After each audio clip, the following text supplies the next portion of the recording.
May mga kwento na hindi mo gustong marinig. May mga katotohanan na sadyang mahirap tanggapin. At higit sa lahat, may mga laban na hindi mo man lang namamalayan ay kasalukuyan mo nang hinaharap. Ito ay isang babala. Isang paglalantad sa kung ano ba talaga ang tunay na kalagayan ng kalusugan ng bawat Pilipino. At sa kwentong ito, may kalaban ka. Oo, ikaw na nanonood. May kalabang hindi mo nakikita, hindi mo naririnig, pero dahan-dahang kumikilos sa loob mo, sa komunidad mo, sa pamilya mo. Ang tanong, handa ka na bang harapin siya? Para malaman kung handa ka, kailangan mo munang makilala kung sino ang kalaban. So, simulan nating himayin to. Sa unang yugto, kikilalanin natin ang mga tinatawag na silent enemies. Ang mga tahimik na kalaban na nabubuhay kasama natin araw-araw. Handa ka na bang makita ang brutal na katotohanan? Heto ang numero na gumugulantang sa ating bansa. 68.5%. Halos 70%. Ganyan karami ang porsyento ng mga namamatay sa Pilipinas na dahil sa kanila. Isipin mo to ha, sa bawat 10 Pilipinong na maalam, halos 7 sa kanila ang biktima ng mga tahimik na kalabang ito. Ito ang mga non-communicable diseases o NCDs, ang mga silent killers. At ito yung nakakatakot na part. Hindi ito parang ubo o sipon na bigla mo na lang nakukuha. Hindi. Ito yung mga sakit na tayo mismo dahil sa ating pamumuhay ang nagpapalaki sa loob ng ating katawan, ang ating mga lifestyle diseases. Para kang nag-aalaga ng isang halimaw na naghihintay lang ng tamang pagkakataon para sumalakay. So kung ang lifestyle natin ang nagpapakain sa kanila, hindi ba't dapat lang na pangalanan natin sila? Kung sila ang pumapatay sa napakarami sa atin, sino-sino nga ba itong mga salarin na to? Oras na para tanggalan sila ng maskara. Sige, harapin na natin sila. Dito sa ikalawang bahagi, ilalantad natin ang 3 pinakamalaking banta sa buhay ng bawat Pilipino. Sila ang mga general ng hukbo na sumisira sa ating kalusugan. Unahin natin ang numero 1, ang top killer, ischemic heart disease. Ang salitang ischemic ay nangangahulugang kulang sa daloy ng dugo. Ito yung nangyayari kapag binabarahan ng sakit ang mismong daanan ng buhay papunta sa iyong puso. Ito yung tinatawag nating heart attack. Isipin mo na lang para siyang isang magnanakaw sa gabi. Tahimik, walang babala. At sa isang iglap, pwedeng tumigil ang lahat. Ito ang pinakamabagsik na mamamatay tao sa ating bansa. Ang pangalawa sa listahan ay marahil ang pinakakilalang traidor sa lahat, neoplasms o mas kilala bilang cancer. Ito yung sakit na tinitraidor ka mula sa loob. Yung mismong cells mo, yung building blocks ng katawan mo, sila pa ang kumakalaban sa'yo. Betrayal on a cellular level.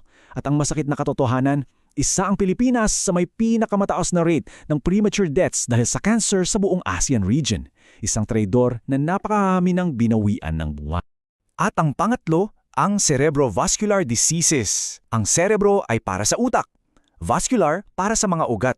Ito ang sakit sa mga ugat ng ating utak na mas simple nating tinatawag na stroke. Kung ang heart disease ay magnanakaw ng buhay, ang stroke ay magnanakaw ng iyong pagkatao. Ninanakaw nito ang kakayahan mong magsalita, gumalaw, mabuhay ng normal. At ang madalas na kasabat nito, high blood pressure o hypertension. Pero teka, hindi lang yung 3 general na yan ang problema. Mayroon pa silang mga kasama sa laban. Nandyan ang diabetes mellitus na parang asukal na unti-unting sumisira sa iyo mula sa loob. At ang pneumonia, isang matagal ng kalaban na patuloy pa ring kumikitil ng buhay, lalo na sa mga pinakamahihina sa atin. At ang laban, hindi lang laban sa kanila. Kasi ang mga pangunahing salarin, hindi sila nag-iisa. Mayroon silang mga kakampi, mga kasabwat na lalong nagpapahina sa ating depensa. Sila ang mga kasabwat sa kadiliman. At sino ang mga kasabayan na to?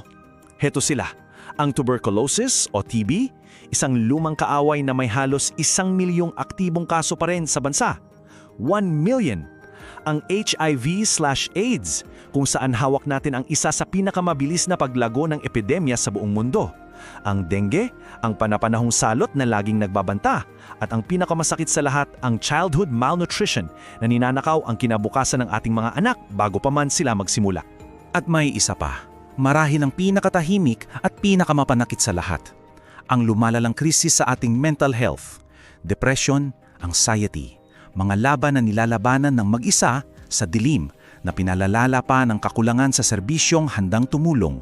Isang gyerang walang nakikita pero napakaraming nasasaktan. Ang dami, no? Ang daming kalaban. Nakakalula. Pero ang tanong ngayon ay ito. Paano sila nakakapasok sa buhay mo, sa bahay mo, sa katawan mo? At ang mas mahalagang tanong, sino or ano ang nagbibigay sa kanila ng lakas? Dito sa ika-4 na bahagi, dito natin hahanapin ang mga sagot. Dahil ang mga kalaban na to, hindi sila basta-basta sumusupot.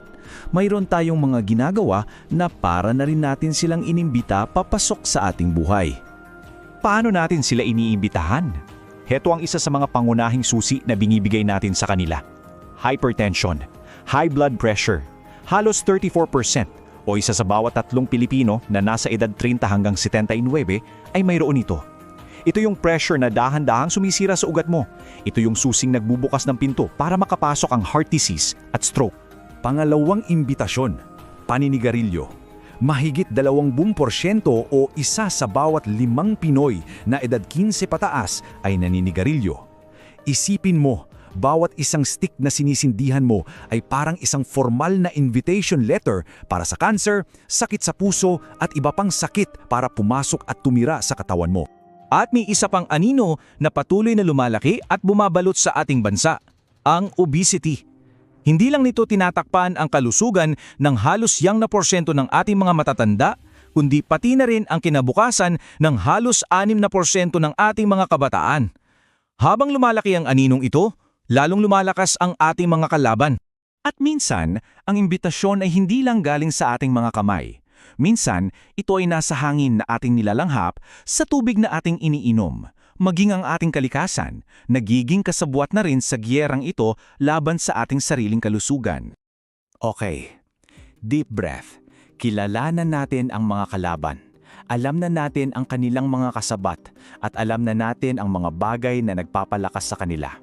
Oras na para pag-usapan ang pinakamahalagang bagay, ang paglaban. Ito na ang laban para sa buhay mo. Ang unang hakbang sa anumang laban ay kaalaman. Ito ang battle plan mo. Simple lang. Una, kilalanin mo ang iyong pangunahing kalaban. Heart disease, cancer, stroke. Pangalawa, alamin mo kung sino ang mga kampi nila. At pangatlo, at ito ang pinakamahalaga, maging tapat ka sa sarili mo at tukuyin ang iyong mga kahinaan. High blood ka ba? Naninigarilyo? Sobra ba sa timbang? Tandaan ninyo to, please. Ang kaalaman ang unang sandata sa anumang laban. Ngayong alam mo na kung sino ang iyong kinakalaban, mayroon ka ng kapangyarihan. Ang pag-alam sa katotohanan ang simula ng iyong pagtatanggol. Hindi ka na bulag sa panganib, may laban ka na. At dito kita iiwan sa isang tanong. Isang tanong na ikaw at ikaw lang ang makakasagot. Ngayon, kilala mo na sila? Ngayong alam mo na kung paano sila kumilos at kung sino ang nagpapalakas sa kanila, ang tanong ay, anong gagawin mo? Salamat sa panonood sa Carl Preza